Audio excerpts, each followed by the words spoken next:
I am of the boat that these guys can all transform. Maybe Shanks's Holy Knight family has werewolf transformations. Mihawks might have vampire transformations or something of the sort. The most popular monsters in modern history: El Chupacabra, vampires, mummies, and all this other stuff.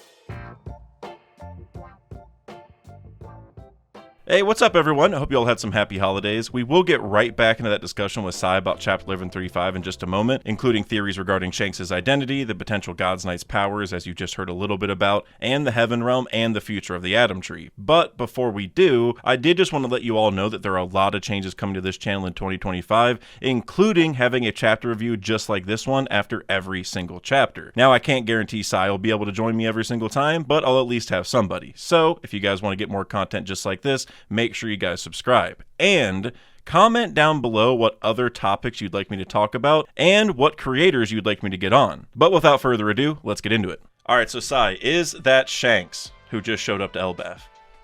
I say no. I think I'm leaning towards the twin brother theory the most. But you do acknowledge that it could be Shanks. So I know that you're a big proprietor that it is Shanks. I've seen your theories. I've seen you talk about it a couple times outside of this our call here, and I respect it. I really do. I see why that you think that, and I see why people can come to that conclusion as well, because there are just a lot of similarities, right? We're talking about same hair, same build, same sword, same voice actors, same color of hair. My God, it's damn near Shanks, right? Like, I get why. Like, there's just so many similarities, but, you know, there's just that there's something itching in the back of my head saying it's a twin brother. Well, it's a really crazy twin brother. Well, it's just good for me to hear that you're open to the possibility, because my stance is like, I mean, they're all possible, but yeah, we don't even know Shanks has a brother, you know. So like, if we're talking like Vegas odds, Shanks should be the highest one, and that's kind of why I'm defaulting to that. Is like, I don't have a concrete reason to believe Shanks definitively has a brother at all.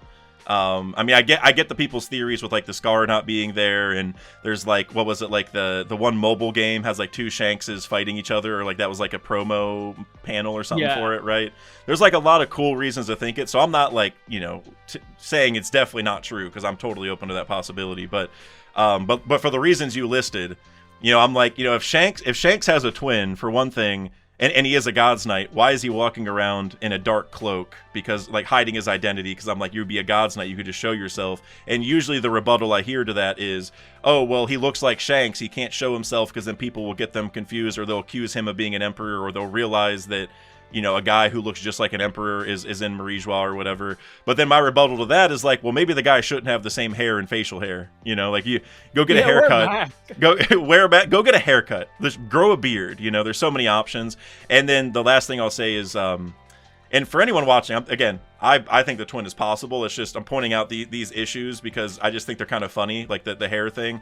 But also, if you look through all the twins throughout the story of One Piece, which we have several, they have an optional difference.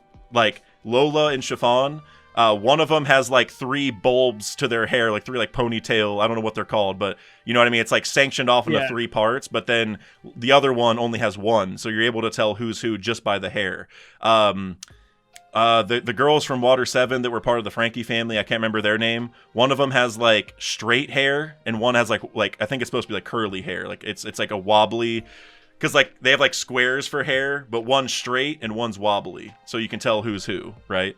And then the Yeti Cool brothers have a tie, and the other one doesn't. Right. There's always an optional difference, right? I guess the girl's hair, I don't know if the curly hair is really an option. Maybe she just styles it that way. I don't know. But either way, Oda does make a visual difference that makes sense, right? Because hair, you could change that and still be twins. Clothes, you could change that and still be twins.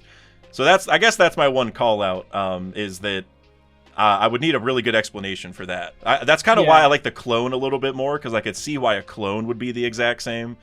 But a brother, I'm like, dude, come on now. Like, you're copying his whole flow. Yeah. Especially when they didn't grow up together, right? Yeah, exactly. And they ended up the same, and that's why I brought up the point of the cloak, because it's like, okay, if you're trying to avoid being confused for the guy, let's you could do something to change that. You could make that a lot easier. Maybe like if he takes off the cloak, his hair goes crazy though. Yeah, You know, like some anime Johnny Bravo stuff where he takes it off and then his hair sticks straight up. Yeah, that's another option, right? Or maybe he has like really long hair and we just can't see it because it's going down his back, right? I guess there's theoretically ways around it, but I don't know. That was like the main thing for me is like, dude, you can't just look the exact same as Shanks. Like come on, man. He probably feels the same way, to be honest. Like, we don't know much about this guy. Like, if it is a clone or a twin, I like to imagine he's looking at the papers like, damn it, that guy's just walking around with my face, dude. Yeah. Like, I'd be so mad. It's like Duval, right, with Sanji. Yeah. He's like, oh, God. Yep, and that's actually another layer to it, is where I'm like, you know, if he's a God's Knight, he probably shouldn't care. Like that, like, I don't picture, you know, nobles, the type of people to be like, oh, well, this pirate looks like me, so I gotta hide my identity now. Like, it would kind of be more the opposite, I would imagine. Now, maybe the government comes in and is like, hey, we can't let the world know, you know, that you guys look the same for whatever reason. Like, that would be, I guess, the reason why they do that. But from his perspective, I'd be like, I'm not hiding myself, you know, like, what, screw that, you know, I'm a God's Knight, like, I'm above the celestial dragons even, so. There could be a chance that he's not trying to hide, though. Maybe this hood or cloak is for something else entirely. Yeah, I mean, well, it's tough because if you assume 907 was also him visiting the Gorosei, that's where it gets kind of hard, because it's like, dude, take off the hood. Like, you walked all the way to the room and then through the room to go sit down. Like, you can take off the hood now, you know? Like, like in 1134, I get it because they just spawned, but I don't know. It's just a little weird. This is my one cope with the cloak, and it goes back to Harry Potter, which I know sounds a little bit silly, but I'm like, okay, maybe this is a cloak of invisibility, or, you know, a cloak that hides their presence from other people. Like, we saw the Black Lightning hit the castle. We saw back on Agate Island, the Straw Hats noticed that Saturn spawned in immediately. They're like, oh crap, magic circle, Black Lightning, someone's here. Of course, Saturn was transformed into his yokai form, so there's that difference there. But I was wondering, like, why wouldn't the Straw Hats notice these guys here? I was like, maybe it's the cloaks. Maybe the cloaks conceal their presence, and it would explain why he used that at Marijwa too. Because even the Gorosei were like, hey, like, you shouldn't be here, you know, given your standing. So maybe that was him, like, hiding himself away from everybody else. Yeah, anybody who has observation hockey. Yeah, and I'm actually really glad you brought that up, because that was something that I was saying right when 1134 happened. I'm like, all right, we better see next chapter Luffy immediately notice that they're there. Because, like, if that giant hockey blast comes in, and we saw in Egghead whenever Saturn arrived, and all the other Gorosei said, like, oh, that hockey, like, that's some evil hockey. Like, they kept commenting on it. Like, even Jinbei, Zoro, like, everyone in the whole vicinity was, like, talking about it. And so now I'm like, all right, so if Shanks, or even his brother, which would probably be a similar level of hockey, I would imagine, is appearing, it's like, how do you not detect him, especially when you go back to Wano and Luffy like, was like, oh, I felt a familiar face or whatever, right? Whenever Shanks, you know, Wi-Fi hockeyed Green Bull. So, yeah, I'm a little perturbed by that. I feel like it's a little weird, but maybe there is an explanation, like you're saying, with the cloaks, and that's why they didn't even notice in Marijwa, because I think it's safe to presume he used the circle there also. You know, I'd be surprised if not. Either use the circle there, like you know, just simply like hid in the shadows. I don't know. Which, like you said, it's weird because they are holy knights. These are god knights. Like, they shouldn't care about a lot of this. They're like, oh, you know, they should be flaunting around like, oh, like, who cares about that pirate who has my face? You know, I had it first. Or, you know, just walking around here in Elbaf, just, you know, with their cloaks out. Yeah. I don't know. Yeah, I think it. And you also look at Brooks' time skip, you know, and all those dudes had the cloaks on.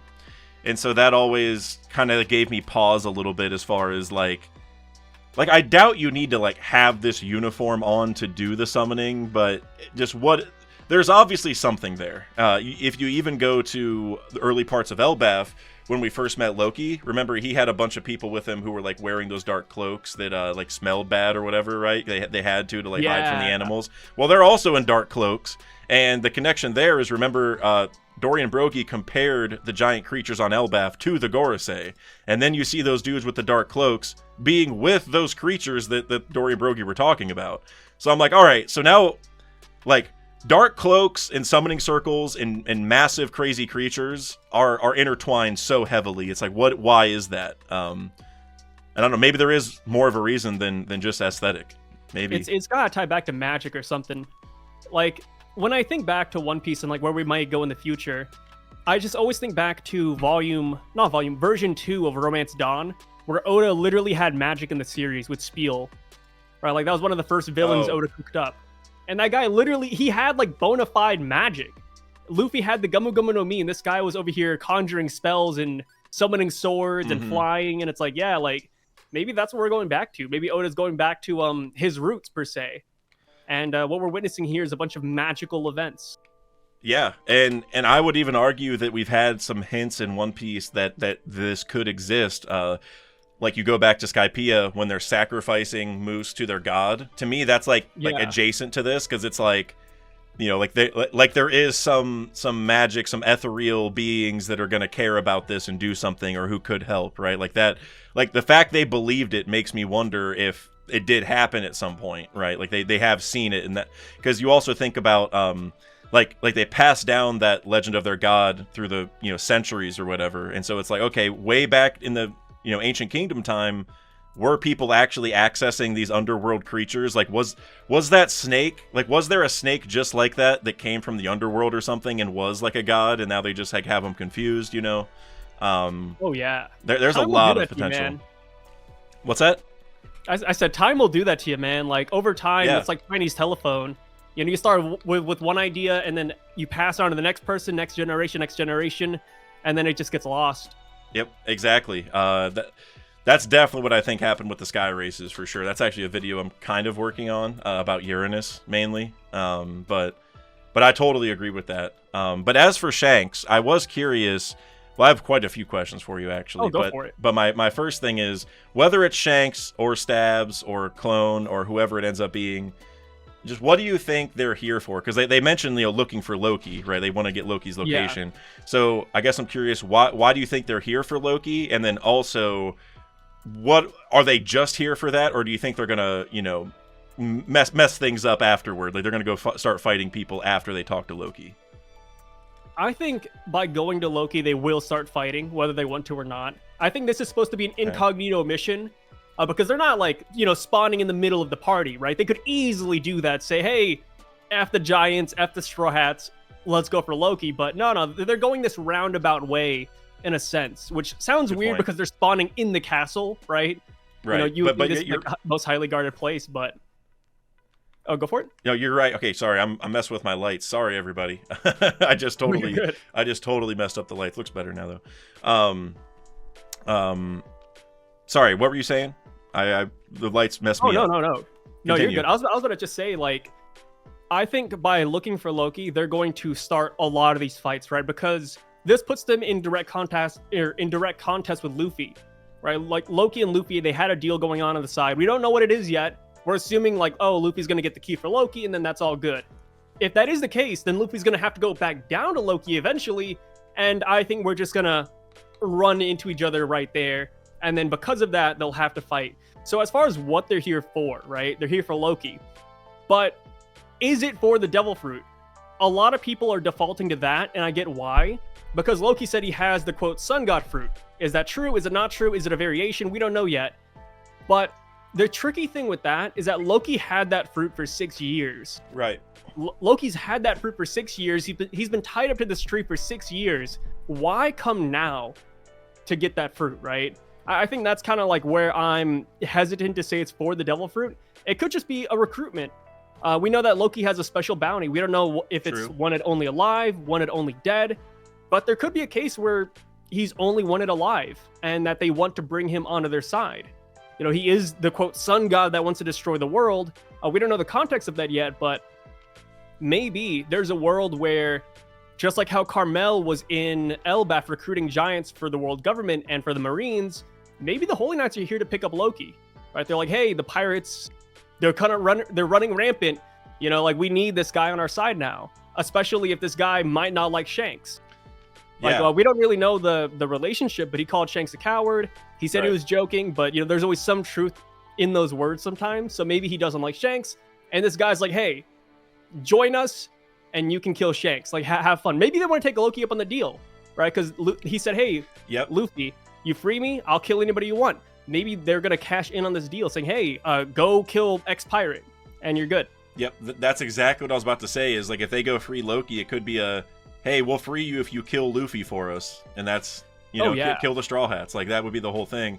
And now what that would do is give us a couple different plot lines. One, if that does end up being Shanks, that would really build on the coward line, because it would be like Shanks is too afraid to go fight Luffy himself, right? Like, or he doesn't want to do it because he likes Luffy too much, right? So he doesn't want to. So he's like, well, I don't want to do it, but what if we go free Loki and have Loki do it? And then that's why he's a coward. Like, there could be a story from the past that ties to this as well, but it would be another example of how he's a coward, because he's like, I'm not gonna do it, but you can do it. And then and then the other angle is, if this is Shanks and Shanks is like controlled in some way, I wonder if they're gonna just try to do that to Loki also. Like maybe, I don't know what this black magic stuff is. It's like you said, we need Loki on our side. Like, the world's getting too crazy. There's this is actually a whole other video I want to do, but the Marines are kind of mid at this point. Like, we're like, what do they have that we're worried about? Like, the Seraphim may not even be theirs by the end. You know what I mean? There's like all sorts of things, and so they might need Loki, and that would effectively make him like an Oars, and that's what I talked about in my last video a little bit. But Oars, he was controlled in Thriller Bark, directly by shadows or whatever. And if you look at the Loki introduction panel, it's like almost identical to the Oars introduction panel, right? It's chained up, frozen place, has the horns. Oars was also called like, a demon, and all this like this crazy backdrop that made him seem like a terrible, scary being, right? That's essentially what Loki is. And so I don't know if Oda's going to make it to where, like, what I've said for a long time is that Emu has Moria-esque powers, like probably a step up. Like, you could say like an improved fruit version. You know how we have like the superior and inferior fruits? Maybe it's like the superior shadow fruit, or maybe the dark magic is just superior to the shadows, and that's the idea. Whatever it is, I think you're on the money that one way or another Loki is going to try to be used by them, like against Luffy or. But Loki, I don't think he's the type of guy that wants to be used, though. So, will this plan work out for the Holy Knights? I don't think so, honestly. I agree. I don't think this is going to go according to their plans, because Loki seems like a Luffy-esque character. Mm-hmm. Right? We've seen that where, like, he does the whole Luffy thing where he mistakes the name. He called Luffy Logi or something like that. Loppy, and then he's friends with animals. And then he has the, quote, sun god. Like, there's a lot of parallels there. For sure. So, if Loki is anything like Luffy to a further extent, then he also would not want to work for these guys. I think he'd want to be his own free-willed character. So we'll see what happens. And I agree with that, because then it would kind of force Shanks and or Stabs to fight Luffy themselves, right? Like if Oda lets them go through with this plan and use Loki, then it's like, well, they can just leave, and I don't think that's what's going to happen. And something that I could see happening that I personally want to happen is Kid comes and finds Loki first before Shanks or Stabs gets there. He frees Loki on the condition that he beats Luffy or Shanks, one or the other, because he has reasons for both, right? And so, but the reason why I like that is like, then Loki will already be freed, so then, you know what I mean, then they won't have that plot line anymore of being able to use Loki, so Shanks or whoever will be forced into fighting Luffy. But then also, I just think if Kid frees Loki, like, I think actually having Loki go after Luffy is more likely, because I think Kid would want to beat Shanks. But simply by virtue of freeing Loki first and getting to him first, it would be like he beat Shanks, like, at least in that way, right? If it is Shanks or Stabs or whatever. But it's like getting Loki to work for him would be like he has an advantage, you know what I mean? And so I would kind of like that. Now, Kid, obviously, we don't even know if he's alive, so that's, a whole issue in and of itself. I love the Kid theories. He's coming back. I mean, to me, it's locked in. I think he has to. I feel like people don't like Kid, and they let that determine Kid's future for them already, right? Yeah, I agree. Because people don't like Kid so much, they just don't want him to come back. They don't believe he's going to come back. But it's One Piece, right? Like, I feel like a character like Kid, he's not going to be tossed to the wayside and we'll never see him again. No, I think he's going to make a comeback pretty soon. He was last seen off the coast of Elbaf. Now, like, Shanks beat him, and there's this guy that looks like Shanks on the island. I think this is the perfect time for Kid to just come back and do his thing. And I think him bring Loki is my favorite option. You know, like I got Kid number 1, Luffy number 2, and then Stabs number 3 for allying with Loki. Kid with Loki though, I think would go super hard. I feel like this could be Kid's training arc, right? Because we've seen Luffy at Ruskaina. It was this snowy place. Well, not always snowy, but when Luffy put up the hat, it was snowy. He was fighting these giant animals, and it got stronger. And it's like, yo, this could be Ruskaina for Kid, right? Like he's over here, underworld, fighting giant animals with Loki. Like, yeah, like this could be his glow up arc, and yeah, he could go after Shanks. Maybe, you know, we find out why he's been going after Shanks the entire time. And I think there's something interesting about that as well, because when Kid was gonna fight Shanks here on Elbaf, they mentioned that Kid didn't get to see the boss last time. Right. It was somebody else who took his arm. And I was like, wait a minute, like, what if Kid has been chasing Shanks this entire time, but he's actually been chasing Stabs, and he just doesn't know because he's never seen him face to face? Yeah, I mean that I think is one of the more enticing plot lines. My caveat, which I have a lot of caveats for the twin theories, obviously. My caveat is, like, he would know what Shanks looks like from the poster, and if he did run into Stabs at some point, he should know that one like doesn't have the scar and one does. You know what I mean? Like if he ever did see Stabs at some point, like even if he didn't see Shanks himself, he should know from the poster what he looks like, and then therefore he would know if he had a prior altercation. You know what I'm saying? That it's the world of One Piece though. Like that's why like it's kind of hard, because it's like in the world of One Piece, like who's to say there's not somebody who can bring back your arm, or like, you know, somebody that can like heal a scar. Oh, like we've seen some crazy powers at work. The Gorosei, after using a pentagram circle, they were able to heal themselves. Like we even saw Saturn regrow an arm during that arc. Yeah. And I brought this up in my last video too, but the issue is that Saturn has a scar on his face, and he still had that scar after transforming.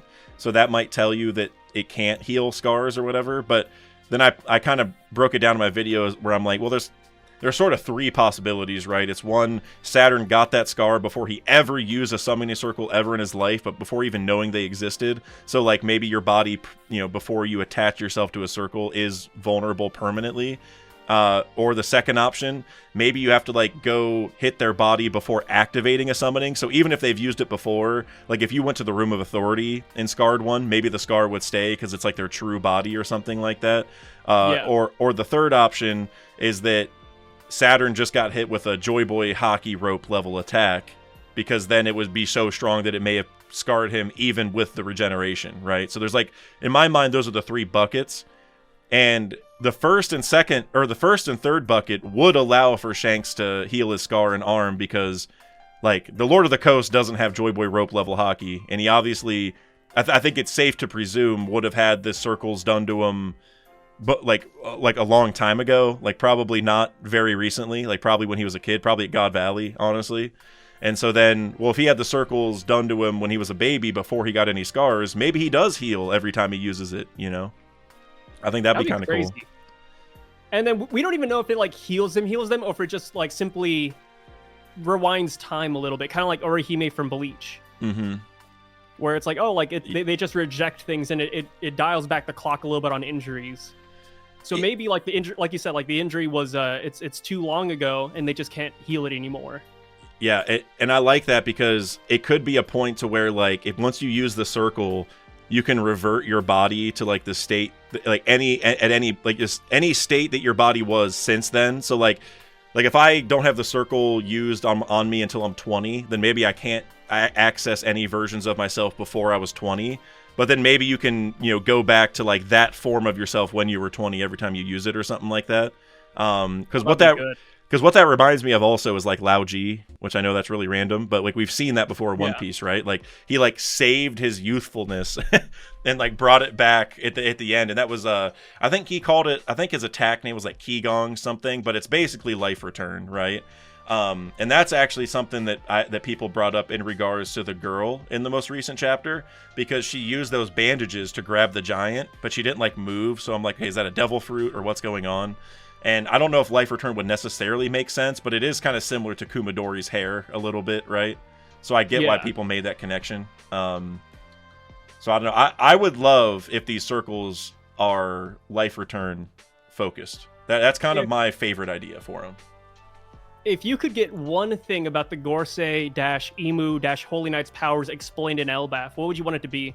Would you want it to be circle related, transformation related, connection related, like how it's connected to Emu? Like, what would you want to be revealed to here on this arc? The thing that I want the most is the first one you said. Or at least I think it was the first thing you said. Like, I would love to know just like how the circles work, or like even if there was like a hint for like, yeah, these are tied to the underworld, and there was some crazy incident that happened long ago, and then like the guy gets cut off, and then we're left wondering for the next like year, like, wait, oh no, what happened in the past with the circles, bro? Like, I need to know, like, because that's definitely an Oda thing to do there for sure. I'd be so sad. So that's what I would want. Well, I mean, I wouldn't want the cliffhanger, but I want that info. But what I think we are gonna get are transformations. And actually, Sai, that leads me to a question that I had from the Discord. I want to say, I can't remember who asked this. I apologize. I'm going to try figuring it out. But somebody in the Discord asked about the Holy Knight transformations and wondering, do they have transformations like the Gorosei? And if they do, what are those forms? And if not, then what else do they have? So I'm curious on your thoughts on that, because I tend to think they do have transformations personally. I could see both sides of it, but I think they will have it because that's just hype, honestly. A like-minded friend, might I say, because a lot of people I've talked to, they don't like the idea that the Holy Knights transform, and I get it, right? Like, Zoan fatigue or transformation fatigue is a thing. I understand it completely, but I am of the boat that these guys can all transform. And I made a video a while back. I don't want to, like, toot my own horn too much, but I talked about the thought that maybe Shanks's Holy Knight family has werewolf transformations, Mihawks might have vampire transformations or something of the sort.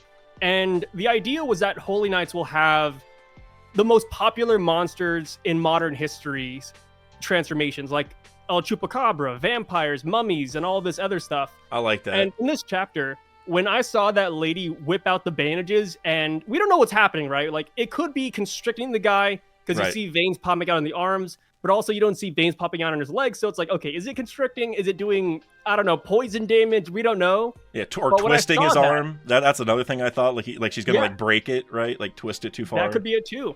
But when I saw the bandages, dude, I lost my mind because I said, wait, is this a mummy transformation? Is she just like a one-piece version of a mummy? The mummy mommy? Yeah, mummy mommy. Like that could be what it is. And I am of the boat that it's not due to a devil fruit as well. Like, I kind of take it off the deep end with this, but for me, it doesn't make any sense if celestial dragons eat devil fruits. I think those are two things that cannot happen. You cannot be a celestial dragon and eat a devil fruit. That is something you give to slaves. And real quick, I just want to throw in with one thing, because I was talking to, I think it was Always Sunny in Eni's Lobby about this. I was talking to some creator about this. What if they can't, like, what if they die if they eat one? Because what if, like, they technically already have powers imbued into them via the circles? Like, it's different than a devil fruit, but what if that's the reason they actually don't, is because they can't? Oh yeah, like I think that'd be great. Or it could be that maybe it negates their other powers. Like, by eating a devil fruit, you can't get these powers. It overrides it. One thing I want to bring up is there is Doflamingo, who is a celestial dragon, but he has the string fruit, the Ito no Mi. And I'm like, guys, like, Doflamingo's epithet is the heavenly demon. He's heavenly because he's a celestial dragon, but he's a demon. In my opinion, obviously a lot of epithets don't have backstories, but I think he's called a demon because he has a devil fruit. There's a reason why it's called devil fruit, and then that the celestial dragons are gods. Like, gods don't eat devil fruit. So it's two things that just can't happen, and Doflamingo being the one weird example, he is the heavenly demon. So yeah, I do not think that these guys have devil fruits. I think it is some kind of magic Emu-granted power. And, more and more, I do believe that we will see the most popular modern monsters in history. Yeah. I mean, we saw the sandworm with Jupiter. So, I mean, anything's possible now. Yeah, no, I love that idea. And I do want to touch on, you mentioned the kind of zone fatigue, because I'm a pretty big proponent of zone fatigue. Like, I'm tired of it. Yeah. But with the Gods Knights, to me, it makes perfect sense because We already saw the Gorosei have transformations. We know that the Gods Knights use the circles. It would just make a lot of sense for them to also have transformations like the Gorosei do, which are zone adjacent. You know, it doesn't seem like they actually have fruits. You know, like it seems like it's something a little different. But I agree with that, and I like what you're saying about kind of like popular, you know, like horror film type creatures, or just, I don't even know if it's horror film necessarily, but just, you know, creatures that people view as scary typically in you know, our modern media sphere. So I actually really like that, especially the mummy connection. And you also brought up the Doflamingo thing, which I don't think you exactly said this, but I thought this is where you were going, which is where he had strings which let him control people, and now she has these bandages that let her control people, or at least like grab people, right? And like Doflamingo literally was puppeteering people. She squeezed his arm and hurt this dude's arm, and it's like she probably could start puppeteering the guy if she wanted to. You know what I mean? Yeah.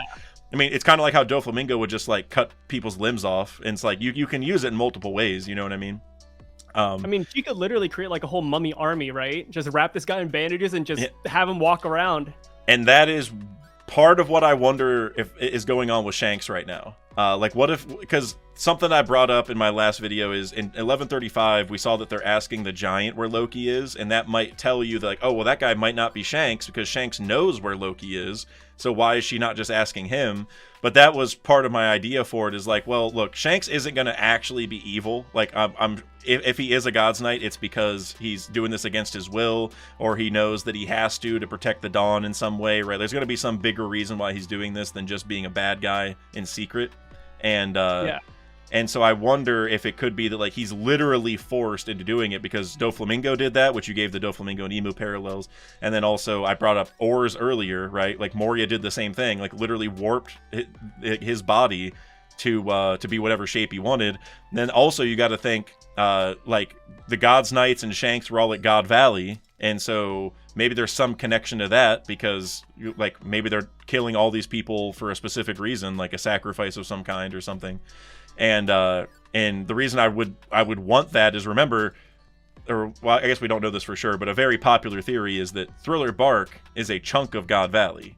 And so, if that's true, then that ties God Valley to Thriller Bark even more, where I'm like, all right, everything happening on Thriller Bark, a crazier version was probably happening on God Valley. That's why Oda would do that, right? Like, if, like, somebody similar would take over the island. It's just like, that's kind of like a thematic, you know, through line there. So I'm like, yeah, I don't know. Go ahead. I was going to say, like, the main problem with it being Shanks, well, not even like a problem per se with the story, but it's more so like, damn, dude, like, if this is the real Shanks, right? He's being held against his will. He's doing this against his will. That'd be like having a ticking time bomb at your side, right? Like, out of all the Holy Knights, like, man, they should have sent somebody else then. That's kind of how I view it. Like, Shanks is such a wild card to have in your ranks, especially when he's not doing it of his own volition. Well, yeah, and that's part of my idea too, is like, if you look back to like Thriller Bark again, I guess is a good example. Like, whenever Luffy went Nightmare Luffy, he could only have the shadows in him for like a certain amount of time. And then even when Moria used Shadows Asgard, he was like struggling to keep in the shadows, right? And like every time he got punched, he would lose some. And so I wonder if this is Shanks and he's being controlled, it might be a thing where, like, it takes a lot of resources to do it, or you can only do it so many times, or probably the best option is that, like, once you do it enough, Shanks just, like, dies. Like, maybe the Gods Knights have like a shelf life in terms of their powers or something like that, because that's why they may be doing a cleansing every 3 years, if it does tie to God Valley. So that whole part of it is definitely like a linchpin to my theories if God Valley ties to it. But that could be why they have to do it every 3 years, is they have to, like, re-up on the souls or whatever they're using to power it. And since Shanks hasn't been a part of any of those, right, since he was one, maybe they can only do it so many times, and that's why, like, they only bring him out whenever they really, really need him to. And also I just want to throw in the idea I shared about how, like Shanks isn't telling her where Loki is because he doesn't want to help. He's being forced to help, right? So, like, if he's forcefully being controlled, then he wouldn't tell them any information that he doesn't have to say, right? Like, because when Doflamingo controlled people, they could still talk. Whenever Moria controlled Oars, he could still talk. Like, it wasn't like a mind control thing. And so And so, yeah, I wonder if that is true, then that gives more emphasis in the 907 because he obviously chose to talk there, right? Like he went in and was like, I need to talk about a certain pirate. And I think that adds some extra emphasis where like, if this is Shanks, the fact he voluntarily went and told them something is like very, very important. But then if it's Stabs, then it really changes everything. Cause I'm like, I don't know, like Stabs, what pirates do you have info about that nobody else knows about when we don't even know you exist? You know what I mean? Like where have you been for you to find out information that we don't know about when, you know, it's, I don't know. For all the Holy Knights, right? Like where have these guys been for the entirety of the story, really? Like are they just like hanging out with Emu in like the flower room playing some PS5? Like what's going on? Well, remember how Dragon was like, whenever they mobilize the God's Knights, that's when things get serious. I've always thought about that. Like, what do you mean by mobilize, Dragon? Like, are they not just ready to go? Mobile then, right? Yeah, like that means that they're just somewhere hanging out. Like nobody would look at the Marines and be like, oh, whenever they mobilize, then things get serious. It's like, well, they're always kind of mobile, like they're ready to go. You know, like they can attack tomorrow or today. They can launch a buster call in an hour. You know, like they're always mobilized. So it could be the Phantom Room. They could just be like literally in there, just hibernating, just gathering up power, maybe managing the underworld. I was just about to say that. So I did a video like a year and a half ago, right when we heard about the God's Knights, where I tied the God's Knights to the zombie generals from Thriller Bark, because the zombie generals were like, you know, like Moria's strongest force or whatever other than Oars. And whenever you look at the scene where they awaken the zombie generals, Absalom walks in and his shadow looks just like Emu's, and I was always like, okay, that's a little weird that like his shadow, it literally has like multiple points, like it's like a pointy tall shadow, and I'm like, hey, that's a little weird. And then you also think about how those zombies were past Rocks pirates, right? And so then all those things just kind of made me, and there's also 9 of them, I believe, and so there was so that whole like setup, I'm just like, okay, like really strong people from the past coming back to be like a force that needs to be mobilized, because the zombie generals weren't always available. Like Absalom had to walk in and like awaken them because they were like sleeping in like their coffins or whatever. So tying to what you're saying about the Phantom Room, part of me has wondered if the God's Knights are just like sleeping all the time or something, and Emu has to go awaken them, because maybe, like I was saying, if it ties to God Valley, the God's Knights might not like have like that much power to use, right? Like they're really strong, but there might be like a time limit of some kind. Yeah.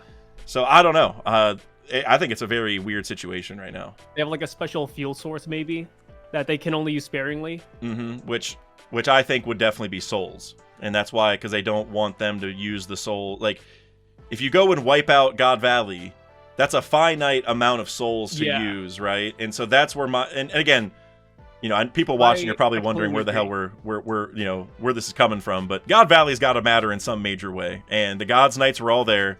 They even said, "Oh, some of these guys are worth more points than others." I'm like, okay, are those like souls more powerful? Is that why you did that? So that way, you know, you encourage people to go get them because those souls are worth more. It's kind of like how Shadows, some of them were more powerful than others. So yeah, and one thing to kind of back that up is that Kuma was at God Valley, and we like to imagine that Kuma was a special value target as well. Mm-hmm. And we don't know like what's going on with Kuma, right? Like Vegapunk saw Kuma come back here on Egghead, and he was like, "Oh, like so the special thing of the Buccaneers is ... And if it has to do something with a soul, then yeah, this could tie back to God Valley as well. Like and Kuma was a high value target, and it could tie to why they like wiped out all those races. Because like, what if like those souls, either like the nature of them or the power of them or something, it could be like the Buccaneers, what is it, Lunarians and Three-Eyed Tribe, but we're like in that panel with Vegapunk. What if like those ones were like problematic in some way, and they're like, we just got to get rid of these so that they don't, you know, they don't interfere, or they're just the most powerful ones. Like, what if they killed them all because they're like, all these souls are worth way more, we need to wipe them out because then we can use all that, you know, energy or whatever it is. Oh yeah, and I agree with the soul thought train too, because when we saw Saturn die, well, quote die, whatever you want to call it, right? Like we saw these 2 black figures like leave his body, and they're kind of smiling and they had eyes, and it's like, wait, like these are literally just souls.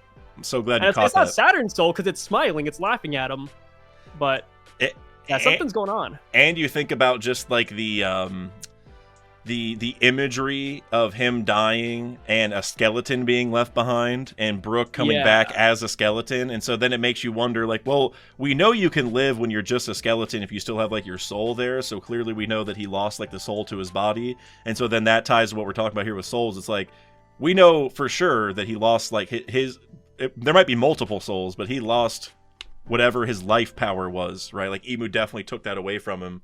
And, see, I don't know. I mean, I think this is definitely tying to the underworld, which would be the soul thing anyway. I agree. Like, it reminds me of Scooby-Doo and Zombie Island. You ever watch that movie? No. What's that? What's that about? It's Scooby-Doo. They go to like this island, and there's these like crazy werewolves, and there's zombies that come out of the ground. And to sum it up, what I'm trying to get to is that at the very end of the movie, we find out that the zombies are real. They're not like masked people, like trying to scare Scooby-Doo and the gang. They're actual zombies, and the whole goal was to separate their souls and send them to the afterlife. And then when that happened, they were like smiling and saluting the Scooby-Doo gang. So maybe it's the same thing here, where it's like the souls want to escape, they want to pass on, but Emu and the Gorse and the Holy Knights are holding them hostage and using their powers, which sounds contrived, but it's a fun thought to play with. Yeah, no, I really, really like that because, again, going back to the Moria thing, like, I don't want people to think Oda's going to completely retread the Moria situation, but I think he's definitely going to get close because even whenever you look at, like, their attacks, like, Emu's, like, Devil Tail attack was pretty much a spitting image of Moria's attack on Oars and Marineford. He had, like, a black arrow stabbed straight through Oars Jr. There was like a little salamander on the end of his, so it wasn't just a lizard. Yeah, but regardless, very, very similar aesthetically, like almost identical, I would say. And also Moria's fruit was really important, right? Like they sent Kuma to go like check on him to make sure he didn't lose to Luffy, and then they had Doflamingo go assassinate him, but he failed or whatever. And so I say all that just to say what you're talking about with the souls, like they're being held against their will, and like Luffy has to free them or whatever. That is literally what the shadows were in Thriller Bark, right? Like remember Lola, which by the way, if there was a time to bring in all this, it'd be Elbaf, because Lola and Loki. Right, you have Lola in Thriller Bark, who's the one who talked about how the shadows work, and she's also, well, at least in regards to Nightmare Luffy, she's the one who put the shadows in Luffy to make Nightmare Luffy, and now we're in the arc with her, like, I guess ex-fiance, I guess is what he would be, and it's like, okay, if there's a time to meld all this together, or to take Moria's powers to a step up, or show us a better version of Moria's powers, it might be here in Elbaf, where we have the Oars Parallel, who just happens to be, the ex-fiance of Lola. Like that triangle right there is like really powerful. So something's going on. Oh, I agree. Which actually I have a question for you as well. Okay. So we talked about the Holy Knights transforming, right? If Shanks - Stabs has a transformation, what do you think it's going to be? I like the werewolf one that you brought up, but I think I like that if it's Stabs, if it's not Shanks. Yeah. But if it is Shanks, then I think he should just become like Griffin, like a bird. Yeah, I agree. Yep. Yeah, if it's Shanks, because like you even look at, and again, this is just the anime and stuff, but if you look at the anime scene where he one-shots Kid, you literally see like a Griffin pop up like from Naruto, was it Susanoo or however you say that? It's like the same thing, right? But with Griffin. So that's what I want personally. What's kind of funny too is with Shanks being a lion, or like hairy adjacent, I don't even know what to call it, but Oda really cares about the animal resemblances of the Straw Hats, so much so that if you look at the images of Oda's desk, he has certain characters as animals.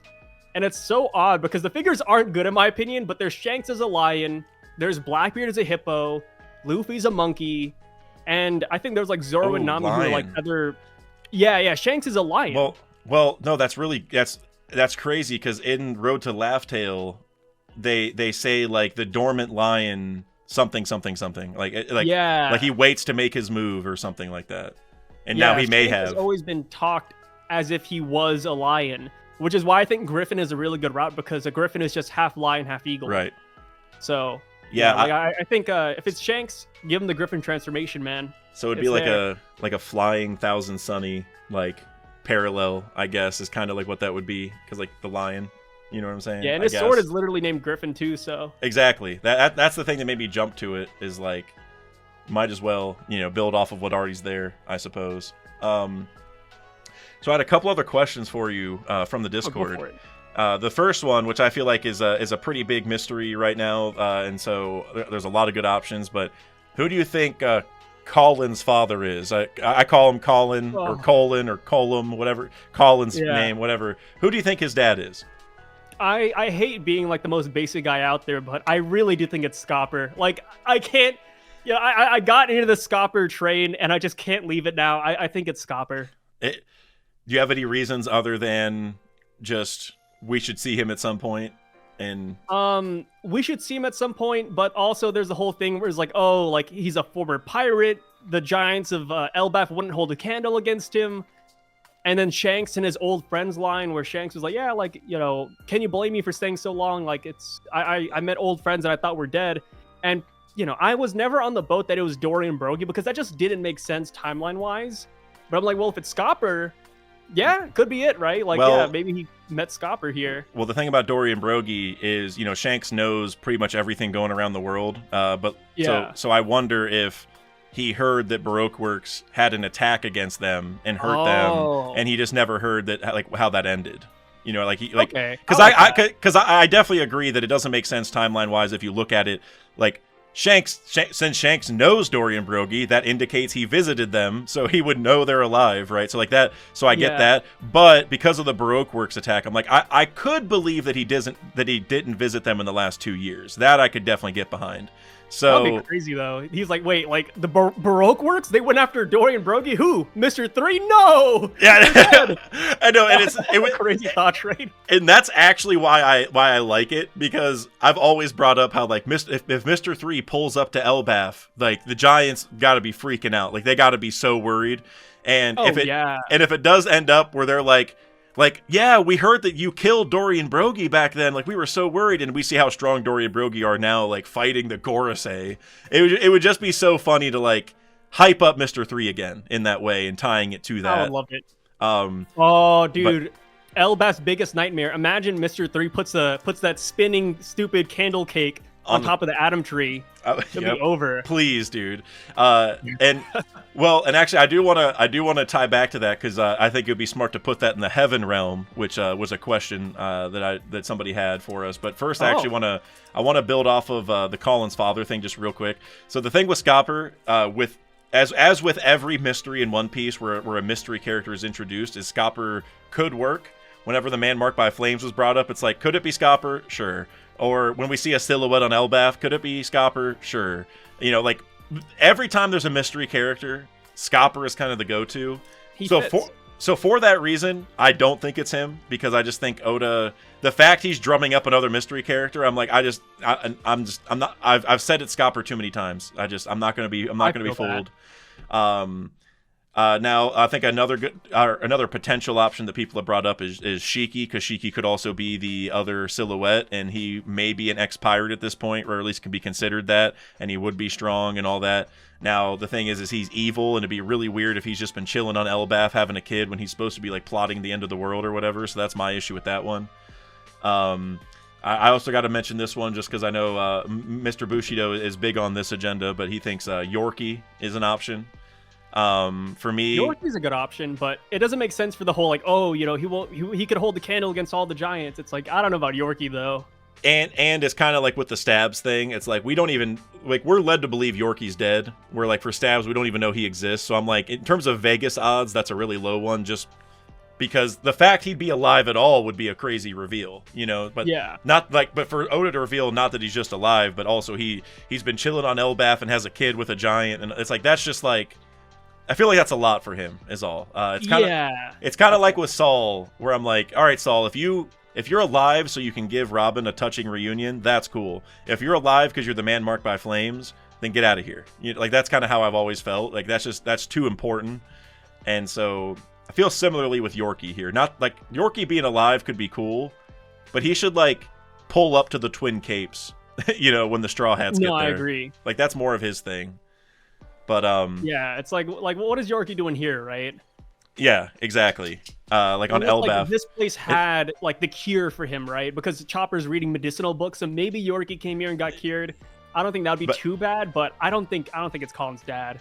But I just gotta say it. I gotta say it. If Yorkie's bum ass lost in the Grand Line and got sick, and the crew couldn't make it any further, and they all disbanded and died in the Grand, they didn't even make it past the Florian Triangle.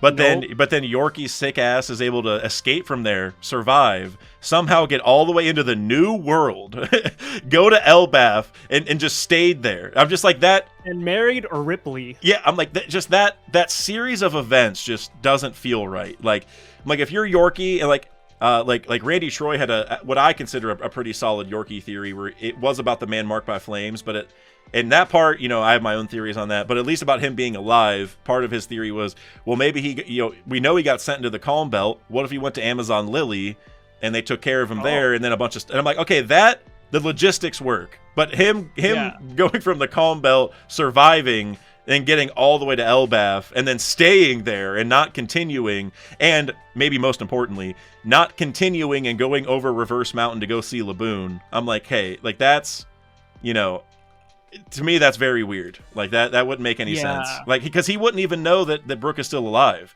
right? Like if he came back, like you would have to answer why he didn't go right to Laboon, Yeah.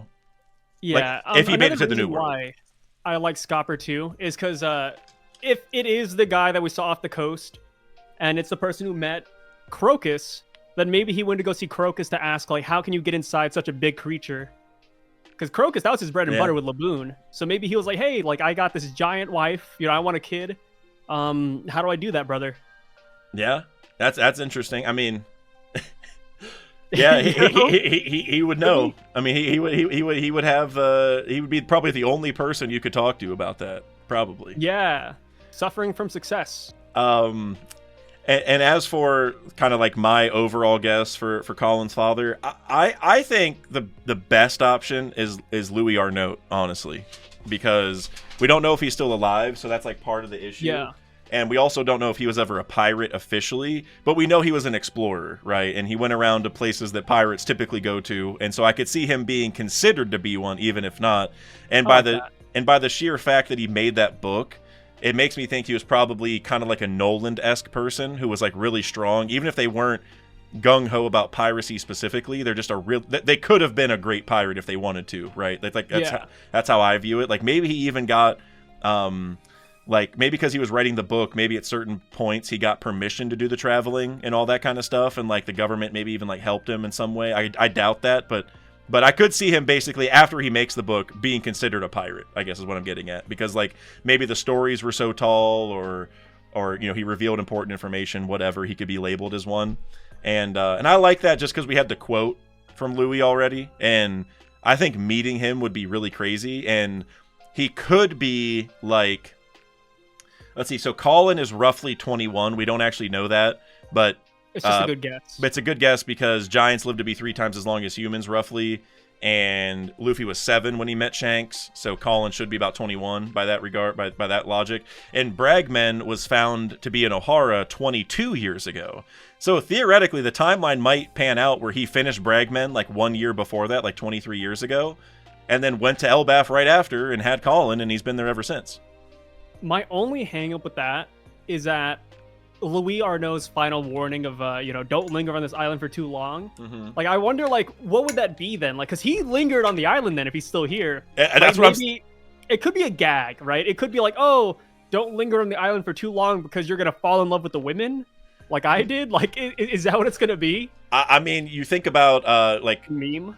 Like you think Fishman Island, remember like the beautiful mermaids were like built up big time, and we had the whole nosebleed situation and all that kind of stuff.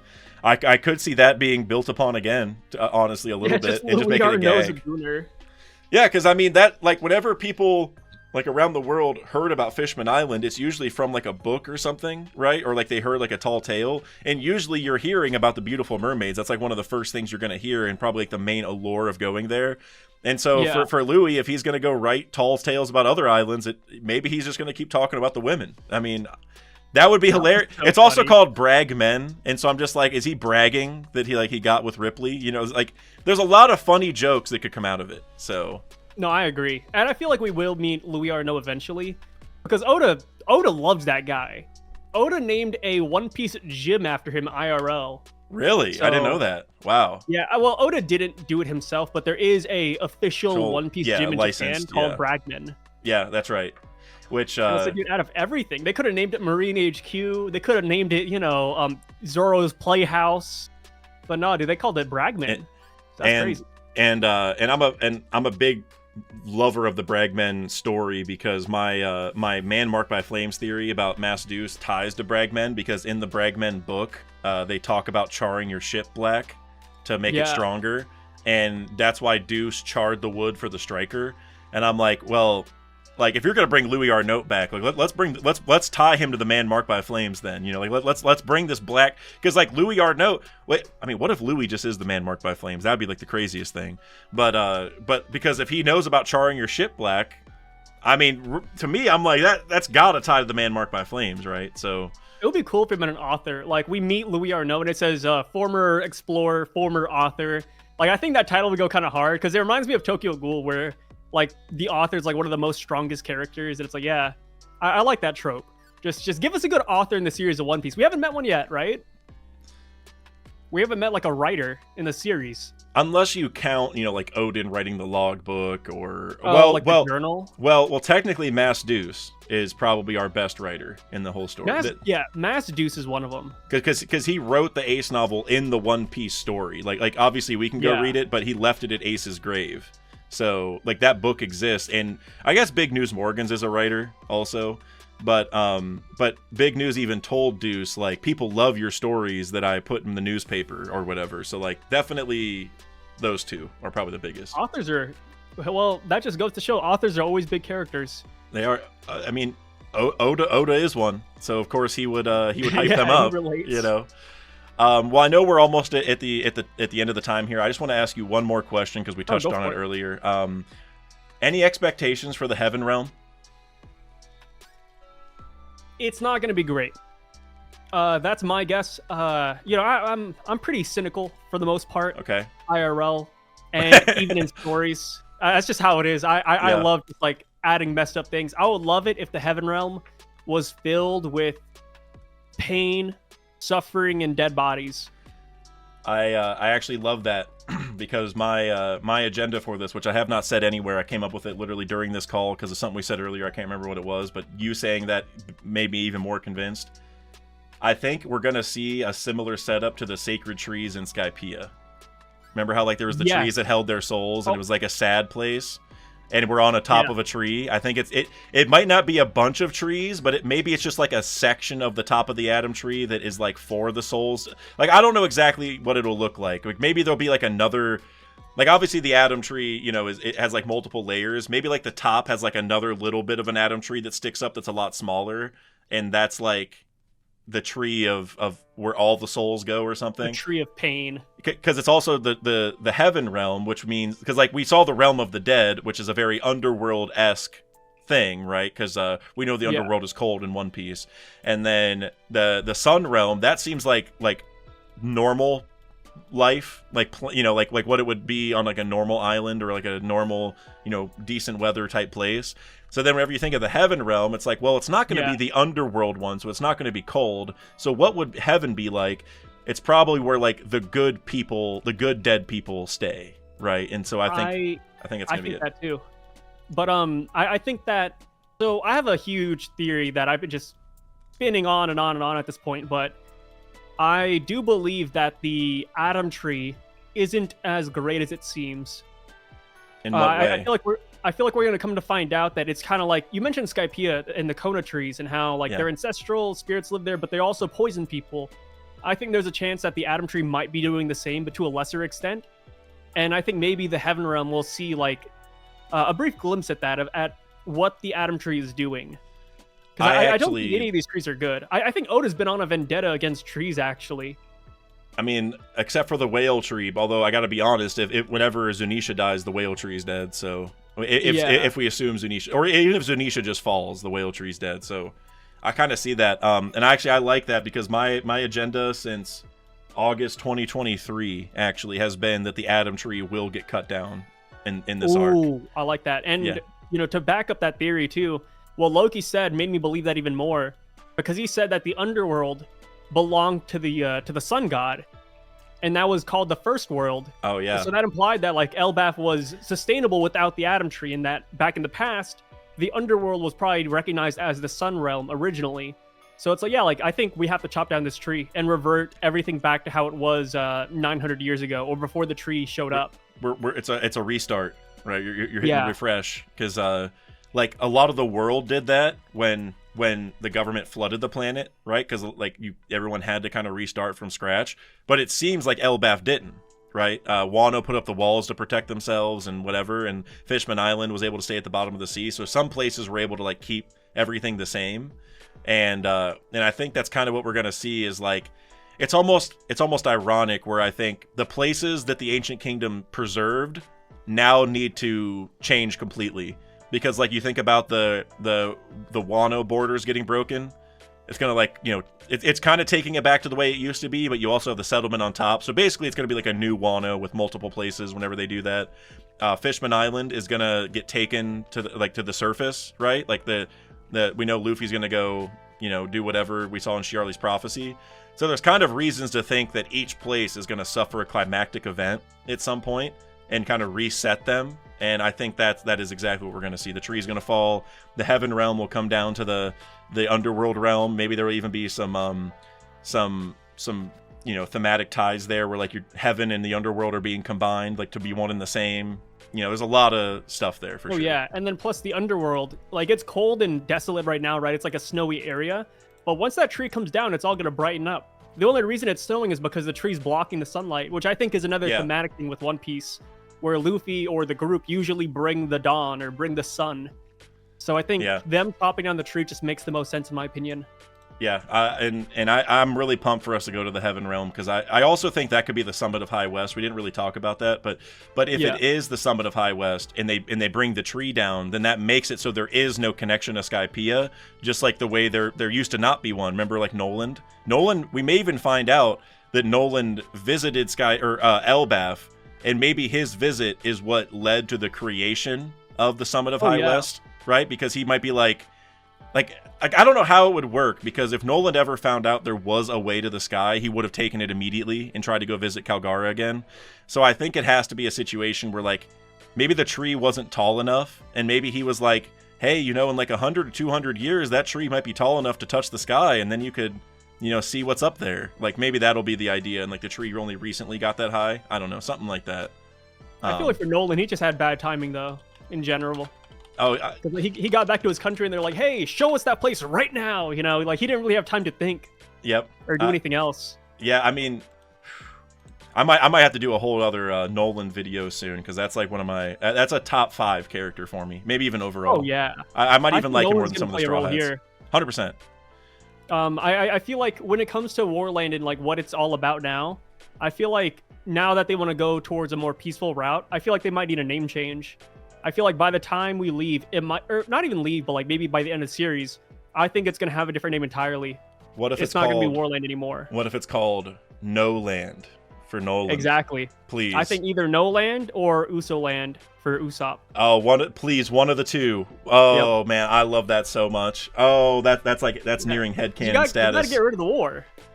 Dude, I love that. Oh man, Noland or Usoland. Oh my god, dude. That would be. I mean, the Kingdom of Elbaf and Warland, they're two different things. So it could be like Noland that houses the Kingdom of Elbaf, or vice versa with Usoland. You know, I like Usoland more the more I think about it, because the land part of Usoland comes from Noland, because he lied about being related. So like, if you do Usoland, it's inherently Usopp and Noland combined already. And it also would make it so like if Usopp becomes a brave warrior of the sea, well, like here's the ultimate proof. They named the island after me. You know what I mean? Like that might be a video, Sai. I don't know if you're gonna. Go ahead. No, you can do it, dude. That's a crazy idea. I was about to say, we've already seen that there is a place named after Usopp already too, in Skypiea. Yeah, Wagumo Land. So I mean, this is right there. Oh man, I'm so doing that video. I'm so inspired to do that. I Go for it, brother. Last thing I want to show you real quick, just because I thought it was cool. I just want to get your thoughts on it. And I'll put this on the video for people to, whoever's sticking around this late in the video. So you see that tree I just sent you? Yeah. That's called the dragon. It's called the dragon blood tree, and it literally bleeds.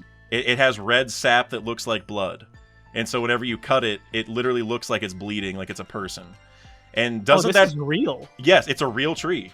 And doesn't that tree look like the Adam tree a little bit? Like, obviously the Adam tree is multiple layers of it, but it this looks like the identical, like this is identical to the top of the heaven realm. Like, identical, the way it looks. And, like, the way the branches are, it could really support a lot of weight on top also with the way it's structured. And I think this might be a hint as to what tree it's based on, if it even is based on one. And the reason I say that is just because it's called the Adam tree, which is named after a person. And if this tree bleeds whenever you cut it, does the Adam tree bleed whenever you cut it? And that would also totally see that. And that would tie into what we were talking about with the heaven realm holding the souls of people. It's like, what if the tree is more alive than normal trees, and that's why they think that? And so chopping it down, not only does the tree bleed, it might literally lead to like all these souls being, released or whatever. So yeah. And when it comes to the tree as well, I thought it was very interesting. So we've seen trees like be poisonous before with, for example, like the Kona trees from Skypiea, right? That's the one I always go back to. Well, the Kona trees were the ones that healed them, and the other trees had tree fever, I believe. Oh, yeah. That was it. Yeah. But I mean, the Kona trees may have had tree fever, but anyway, yeah. Yeah. And when it comes to that, I was thinking about like the people who we left behind in the library, right? We left behind Robin, who can look at the history of things. We left behind Chopper, who studies medicine, and we left behind Frankie, who wants to learn about the tree. It's like you combine all of those, and then you could get those three Straw Hats discovering that the tree has been doing dastardly things, or the tree has been sapping life away from the giants, or the tree's been doing one thing or another. Because I think it's really interesting that the Eve tree, for example, when we were in Fishman Island, we learned that it took something from the top and shot it down below. It took sunlight and oxygen from the top of the red line or wherever it's at, and it brought it down to Fishman Island. So if that's how the Eve tree works, I think the Adam tree is going to work in the same way, where maybe because the giants live on the branches and in the, like in the canopy, maybe they're being drained by the tree as well. Yeah, like it's taking like some of their like life force, or we're talking about soul earlier, right? Like what if the tree is actually taking some of their soul for some reason? I love that too. Yeah, no, that's kind of how I view it right now. I don't trust this damn tree, man. Me either. I'm ready for it to get chopped down, man. I mean, I like it. Cut it down. I'm ready for the lore, but I'm ready for Frankie or someone to yell timber, and oh yeah, and have it maybe fall. even Usopp does it. Usopp and Loki, or maybe even a mixture. Maybe even the Holy Knights do it. Maybe they're here to chop down the tree to release the souls to take them. Well, didn't Usopp and Wiper work together to knock down Giant Jack in Skypiea, if I remember correctly? And so then if you Usopp and Loki chop down the tree. Yeah, Usopp. Well, who would be a Wiper? Luffy's probably the best Wiper parallel. So maybe Luffy and Usopp do it. That would make sense because they're the ones who are most closely tied to this arc. You know what I mean? Like they've always been shown together. Yeah, like always. Whenever it's Elbaf something, those two are next to each other, like excited. So yeah, Luffy and Usopp knock over the Adam tree. Grabbed Usopp and dodged Colin, right? Yep. Like it was a dual dodge. Yeah, and it's funny because Usopp is like getting roped into it, and he like obviously doesn't want to be there. He's like, I'm not trying to swing this swing that high and do all, but he's getting roped in. So yeah, it's and I kind of like that because I mean this is probably its whole other worth a whole other video, but Usopp's got a lot of work to do this arc to become a brave warrior. So yeah, I hope so. But at least something. At least something. Yeah, it'll come. Hopefully, I'm praying. But Sai, thank you for joining me for this episode of Redacted. You got anything to say to the people? Oh no, dude. Just thanks for having me, Dax. I appreciate it as always, man. Always a fun conversation. Sorry if I'm like super nasally, kind of foggy. It's my first day out of bed, so forgive me if I made any mistakes. But thank you again for having me, man. I appreciate it. Yeah, absolutely. Thank you for taking the time. And everyone, make sure you guys like and subscribe because we will be doing this. Not Sai every single time. I mean, if he wants to, he can. I'll be back, though. Yeah, he'll definitely be back. But I am going to be doing a chapter review every single week throughout 2025. I'm going to if I can't get someone on here, I'll do it myself. But yeah, definitely got a lot more content coming, and I'm gonna have a different format soon where it'll still be like this, but I'm gonna add some scenes so we get some more. Like I can pull the panels up while we're talking about it. It makes it easier for me to edit, and it makes it a little more enticing for you guys. I'm stealing a format that I saw for a Cleveland Cavaliers podcast of all things because I like how they did it, and so I'm pretty much doing their format but One Piece-ified. So you guys will like it, I think. But until next time, later. Until next time, peace out, guys.